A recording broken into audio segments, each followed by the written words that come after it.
Suppose what we call good and evil are not at war at all, but are simply the left and right hands of God, the same eternal being, not rivals, but reflections, not opposites in conflict, but complements in a cosmic rhythm, like inhale and exhale, crest and trough, the light and the shadow that make the pattern visible. This is the truth. The myths have carried for centuries that the world is not divided into saints and sinners, angels and devils, but into two brothers, each performing his role in the grand play of becoming. We have mistaken one hand for salvation and the other for damnation, never realizing that both are necessary for the act of creation, that the shadow gives depth to the light, that the serpent in the garden and the Savior on the cross serve the same unspeakable source. The myth of the two brothers is not a tale of good triumphing over evil. It is the story of polarity, of contrast, of the one playing at being two. And until we see both brothers, both hands, we cannot begin to understand what this life truly is. In myth, we meet them again and again, the radiant brother and the shadowed one, Osiris and Set, Christ and Satan, the hero and the demon. But to take these as mere moral allegories, as the triumph of light over darkness, is to miss the point entirely. They are not antagonists in conflict, but complementary aspects of a deeper unity, polarities which cannot be separated without losing their meaning. For what is up without down? Figure without ground? Good? Without the possibility of evil? This is the pattern of perception itself. We see only through contrast. A form appears only in relation to its background, just as motion is known only against stillness and sound against silence. Likewise, the self arises in opposition to the other and consciousness against the unknown. But our trouble begins when we forget this, when we cling to one pole as real and condemn the other as illusion or sin. Then we split the world in two and try to live in only half of it. The myth does not split. It includes. It holds both brothers and shows us not a war but a tension, a relationship as essential and fruitful as breathing in and breathing out. We are, most of us, brought up to think in rigid opposites. Good must defeat evil, order must conquer chaos, the righteous shall be saved, and the wicked cast out forever.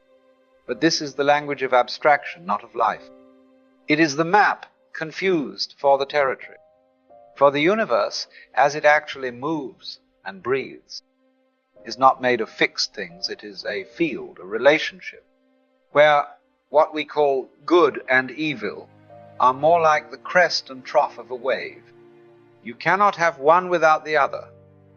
They imply one another. To think otherwise is to fall into the snare of what we might call moral literalism. The belief that good exists here, evil over there, and the task of life is to purify the world by eradicating one half of it. But this is like trying to keep only the front of a coin. The mythic vision is subtler.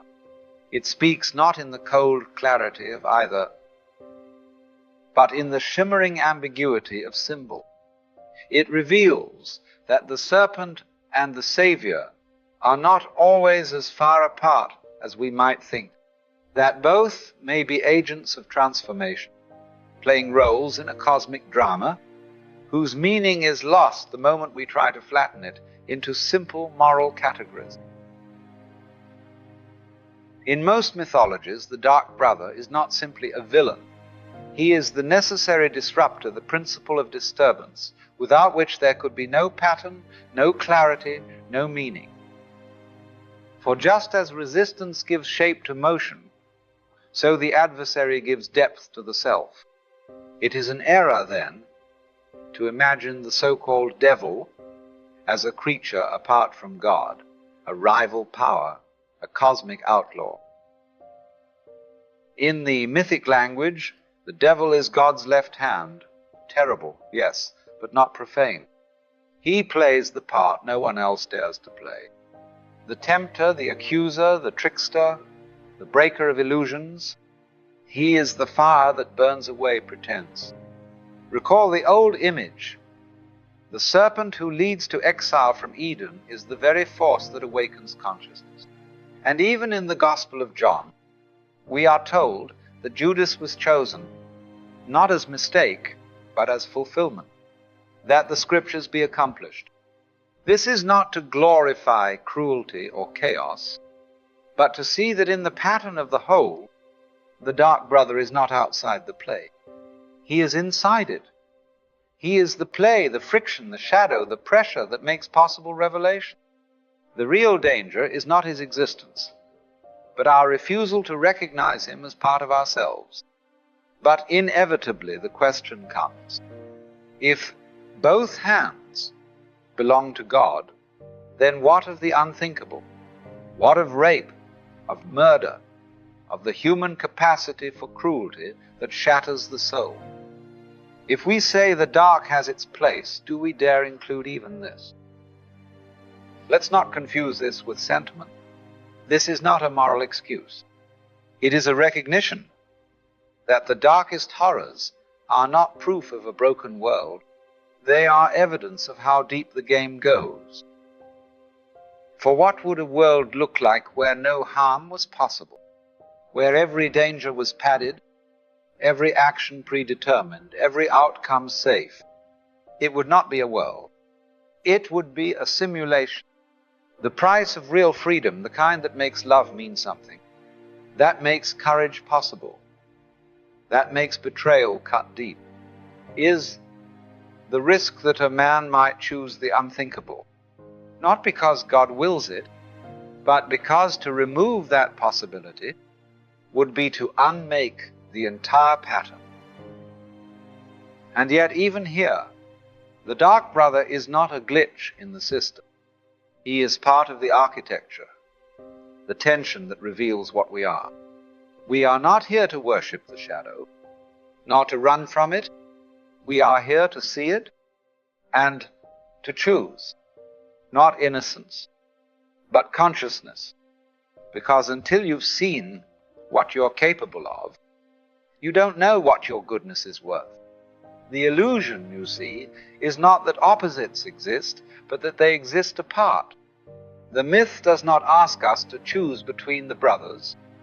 It asks us to see through their conflict, to recognize that their strife, like the play of day and night, is the very motion by which the world is formed. It is not a problem to be solved, but a polarity to be understood. This is what the ancients meant when they spoke of the coincidence of opposites, the unity that lies not before or beyond, but within duality, the yin and the yang, locked in eternal rotation, the tree of knowledge, whose fruit brings both death and awakening, the cross that is at once an instrument of torture and a symbol of life eternal. But to see this, we must relinquish the craving for moral certainty. We must loosen our grip on categories and look instead for pattern, for rhythm, for relation, because life is not built on absolutes.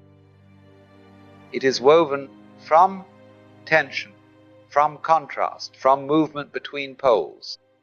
In this deeper seeing, the two brothers do not cancel one another. They complete one another. And when we stop trying to divide the world into winners and losers, saved and damned, we begin, perhaps for the first time, to understand what it means to be whole. If we look honestly, we begin to notice the myth of the two brothers is not just out there, in the heavens in Scripture, in the ancient stories. It is in us. You are both, the one who builds and the one who breaks, the generous hand and the grasping one, the part of you that wants to shine and the part that secretly hopes it all collapses just to see what's underneath. And when we deny this inner duality, when we pretend to be pure, good, unshakably virtuous, what happens? We project the shadow, we cast it onto others, onto the world, and then we begin to fight phantoms. We hunt demons that were never outside us to begin with. But to become conscious of your own shadow, to see the trickster, the liar, to the destroyer in your own heart, is not defeat. It is not shameful. It is the beginning of freedom. Because you will not kill the shadow. You were never meant to. The task is not to purify yourself into some saintly ideal, but to become aware enough to choose which part of you leads. The two brothers are still within you. And like any living thing, the one that grows is the one you feed. For then you are no longer possessed. You are no longer driven by the part of yourself you refuse to acknowledge. You are not a divided self acting in the dark, but a whole being aware of both hands. The devil, as myth suggests, is not to be worshipped, but neither is he to be denied. He is to be seen, and in seeing transformed. So then, what is this all pointing to? That the cosmos in its very structure is not a tale of good triumphing over evil, nor of spirit escaping the body, nor of light vanquishing the dark. It is a dance, a pulsation, a rhythm so ancient and so deep that we find it in breath and heartbeat, in wave and flame, in night and morning, the one playing as two, the game of hide and seek.